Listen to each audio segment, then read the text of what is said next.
Officer और इन बच्चों के लिए कि ये सारी अपनी मसरूफियात छोड़ के इन हालात में अलीगढ़ से यहाँ हो रहा है।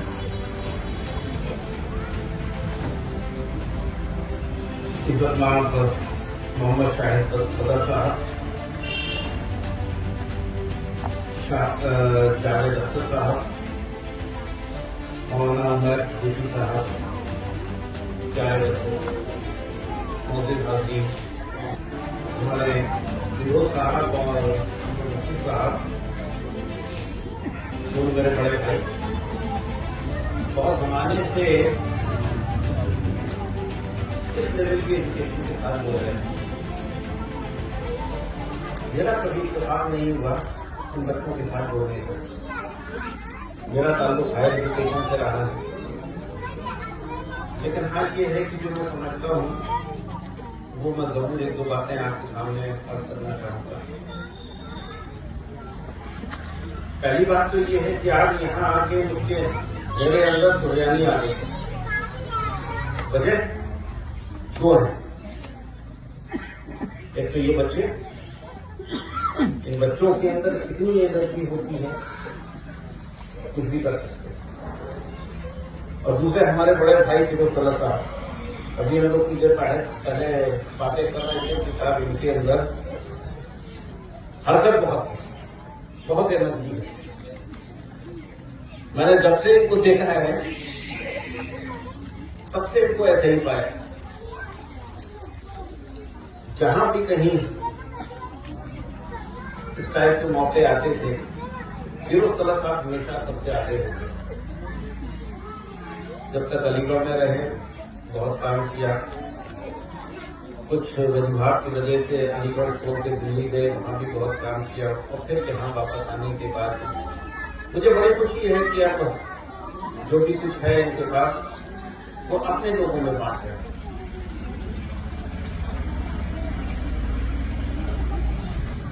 एक तो चीज ये है कि साहब स्कूल खोल देना just for the sake of. हमारे साथ और भी ऑर्गेनाइजेशन हैं जिनके भी स्कूल हैं, उनमें और हमें फर्क है। एक बहुत पुराना नारा है कैच देम यंग,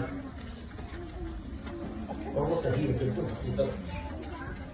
जब तक इस लेवल से हम इनको नहीं पकड़ेंगे आगे हम नहीं बढ़ा सकते। कुरान है कि तरबियत मां की गोदों में पड़ती है। मां की गोद से जब बच्चा टूटता है तो उस्ताद के हाथ में आता है। तो मां के पास दूसरी तरबियत की जिम्मेदारी उस्ताद की हो जाए। शेर सब जानते हैं कि वो जंगल का बादशाह होता है, जंगल में राज करता है। एक पिंजरे का शेर भी होता है, दोनों शेर। सिर्फ फर्क है एक जंगल में है, खुला है, आजाद है, एक पिंजरे है। जो पिंजरे का शेर है उसको दो वक्त खाना मिला, तरबियत हो रही है, आराम से जो है आप गया हो। जंगल के शेर ये है, उसके बारे में ये कहा जाता है कि वो करीब 30 अटेम्प्ट करता है, उसके बाद कहीं जाके उसको शिकार नहीं। लेकिन हिम्मत नहीं हारता, जिंदा रहना है। जिंदा रहने के लिए मशक्कत करनी है। जिंदगी इतनी आसान नहीं है, तो अपने को उस काबिल बनाना है कि हम आने वाली जिंदगी में आगे बढ़ सकें। अभी देखो बताया कि किसी भी बड़े आदमी की आप बायोग्राफी देखिए, ये रहा है कि उन्होंने अगली डेट में बड़ी मेहनत की। हमारे प्रेसिडेंट साहब थे, 30 किलोमीटर पैदल जाते, पैर में चप्पल नहीं होती, लेकिन प्रेसिडेंट ऑफ इंडिया करें। वजह उनको कोई पीछे छोड़ने वाला नहीं था, सबसे आगे थे।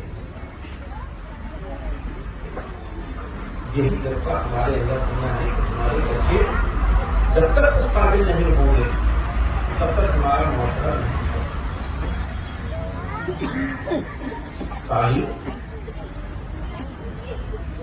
सर सैयद का ये कहना था, हर आदमी जानता है कि सर सैयद ने कौम के ऊपर कितना एहसान किया अलीगढ़ मुस्लिम यूनिवर्सिटी बनाने का, और मैं ये समझता हूँ कि अगर आज AMU न होती तो हम जितने पढ़े लिखे मुसलमान हैं उतने न होते।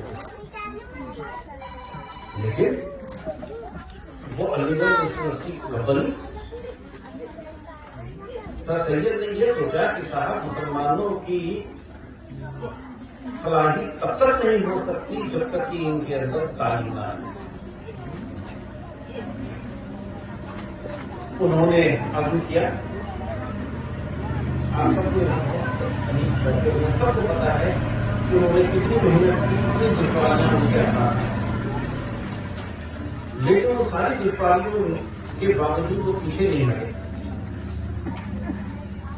एक तहरीक चलाई, पहले उन्होंने एक स्कूल बनाया और स्कूल से उठा के उठते उठते देखो वो यूनिवर्सिटी बनाई।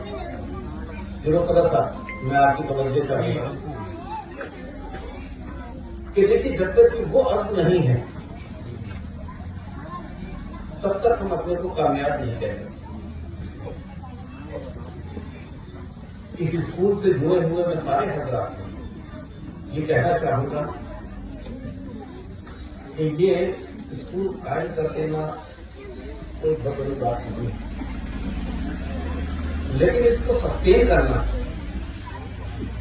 एक मयार देना, बात हो। कंसीव कर देना इतना आसान, बहुत आसान था, लेकिन डिलीवर करना आपको डिलीवरी के लिए जो है तैयार रहना चाहिए कि हाँ हमारे जो बच्चे हैं वो इस काबिल बने कि वो मुकाबला करने के लिए तैयार, तब तो कुछ बात है। मैं ये दुआ करता हूं कि अल्लाह ताला आपकी मदद करे, बच्चों की मदद करे और आपको जो आपने अर्ज किया है उस अर्ज को पूरा करने की तौफीक अता फरमाए। जहां तक लाइब्रेरी की बात है, लाइब्रेरी में बहुत सी तरीके की होती है,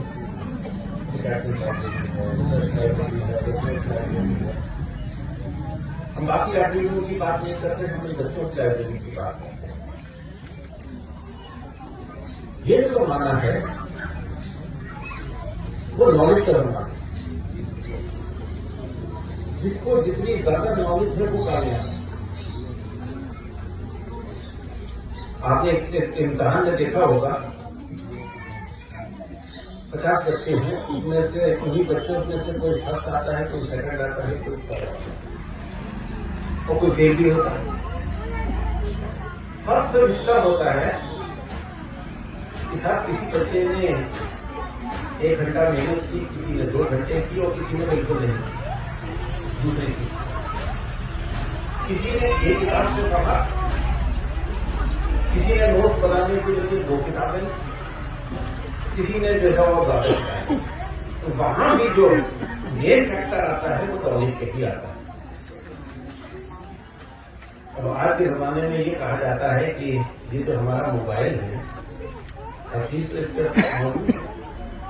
हमको लाइब्रेरी करनी, कितने पैसे खर्च करना, आप एक बटन दबाइए, लफ्ज लिखिए और सारी आपके पास। तो जनाब इसमें देखिए 2 चीजें हैं। एक तो ये है कि एक्स्ट्रा नॉलेज गेन करने की आदत कैसे बने, मतलब पढ़ने का शौक कैसे। एक तो ये है कि साहब बच्चे को दिया जो उसका सिलेबस है वो आपने सिलेबस कंप्लीट करा दिया, नहीं, वो बच्चा तब तक सबसे आगे नहीं होता, सबसे अव्वल सब में नहीं हो सकता जब तक कि जो और बच्चे हैं उससे उसको ज्यादा नॉलेज हो। और वो नॉलेज आती है लाइब्रेरी से। ये जो बच्चे हैं इनको अपनी उस चीज की जरूरत नहीं है, इनको जरूरत है एक आदत बनाने की कि हाँ साहब जो खेल कूद है वो भी जरूरी है, कुछ हिस्सा आपका अपने सिलेबस के अलावा भी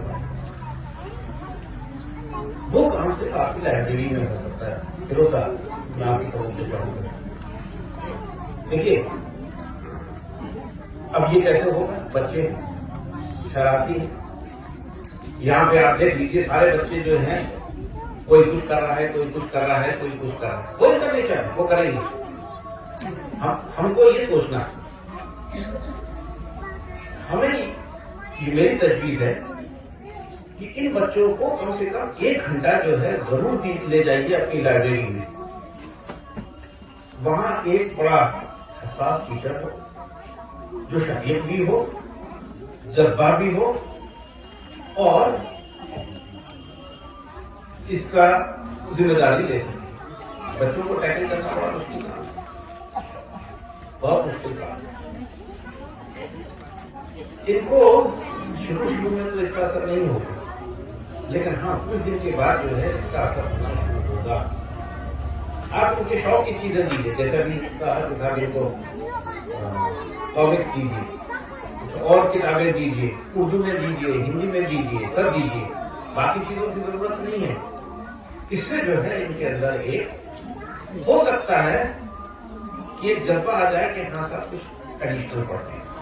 लेकिन मैं एक बहुत इंपॉर्टेंट चीज बताना चाहता हूँ, इन बच्चों के लिए तो नहीं है, बाकी लोगों के लिए है। हमारे एक लीडर हैं शशि थरूर साहब। शशि थरूर साहब के बारे में ये कहा जाता है कि साहब उनकी इंग्लिश अंग्रेजों से बेहतर है।